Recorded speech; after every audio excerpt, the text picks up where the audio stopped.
The Morning Gardener Show. Hello, how you doing? This is the Morning Gardener Show, and I want to thank each and every one of you very much for making my total subscribers 2,472. I am so happy. I've never dreamed that I would get that many subscribers, and I do appreciate it very much. And I got a good film for you today about my garden. It's going to show you how I'm coming along with the winter thaw out. So, you know, just sit back and relax and enjoy my garden. And hopefully this year, let's each and every one of us make a pledge today to get the biggest harvest out of our garden we can this year. And then take videos and put those videos up so that everyone can see that it's definitely a benefit to growing your own food. Come on, let's go. Let's look at the garden video I have for you today. This is the Morning Gardener.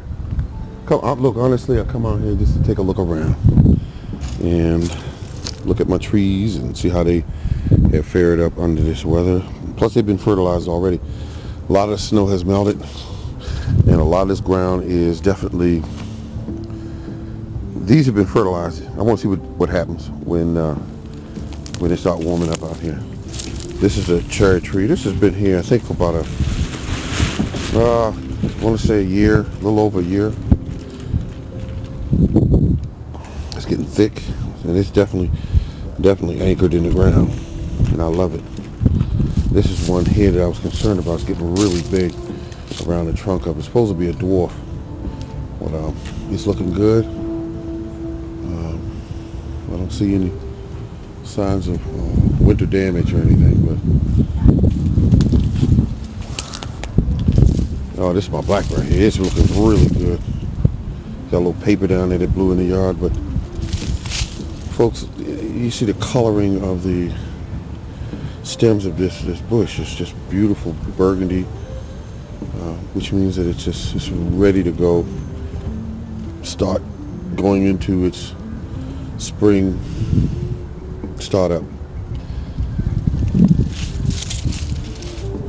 And there's some water that got trapped here. Got one night crawler in it. I guess he got in there and drowned. But there's another tree that's a cherry tree.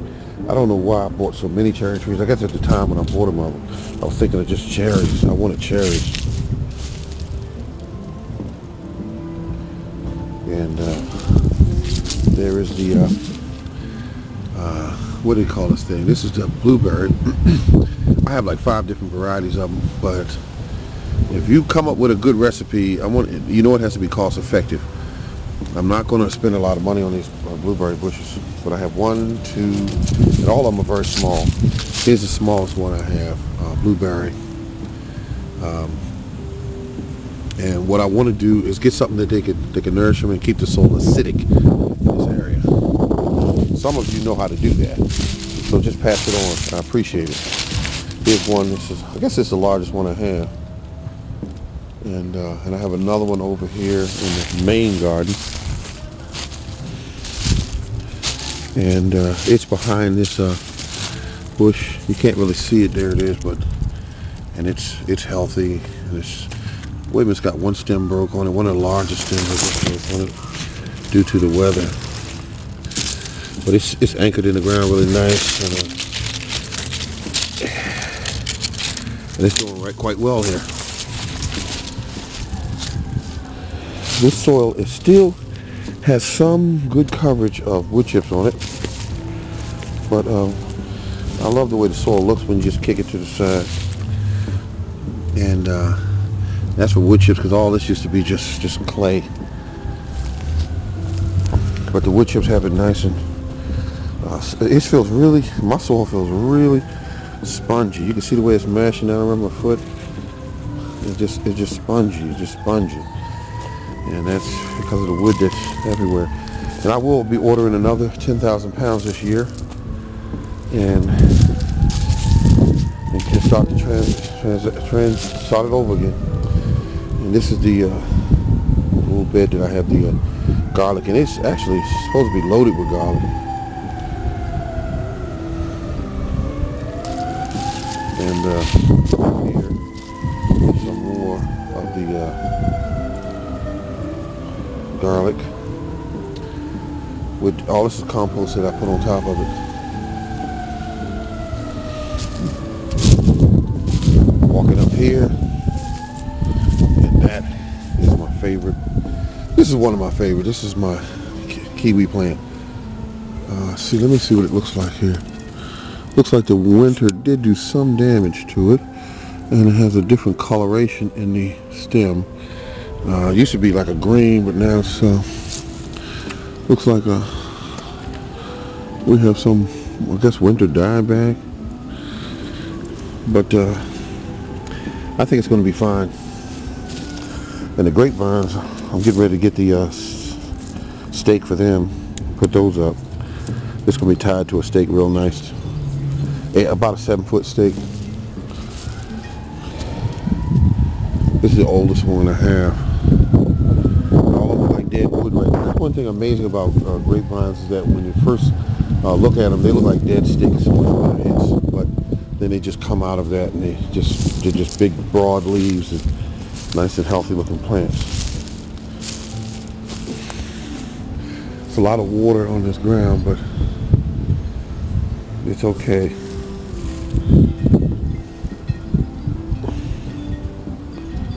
This is beautiful. I gotta get this is my strawberries here. I think I will fertilize them this year. Make certain that when they come out, they've already eaten, they're ready to go.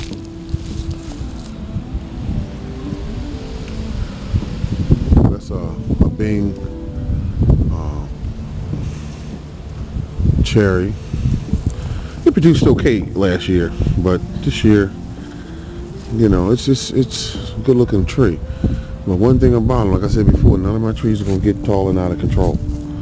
This one here, with this branch here, is I guess about 7 foot, but we'll keep them about 7 feet. I could do with 7-8 feet, because I believe in cutting them back. I have no problem with that. This one here is also kind of tall. I have 30 trees on this property of less than an acre.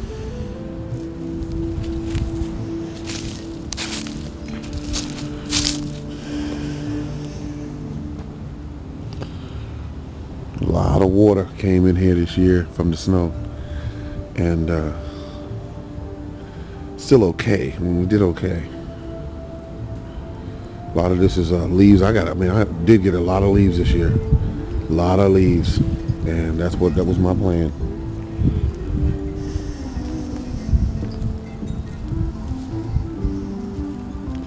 A lot of leaves. This is what the yard looks like after temperatures of 9 degrees, 5 degrees some nights.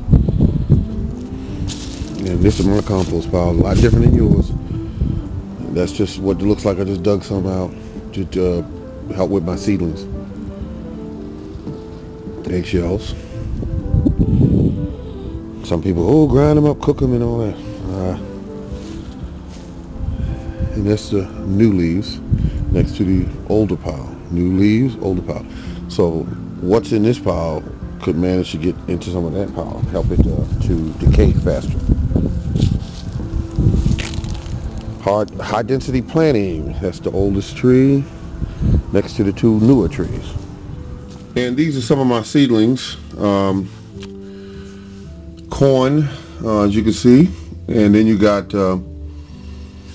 some what are these called, onions. And you have some onions here, a variety of peppers. Some haven't come up yet, some have. It's not a big deal. I'm just gonna take some of them, like these here that are getting a little big, and I'm gonna transplant them into pots this size here, and then we'll go from there.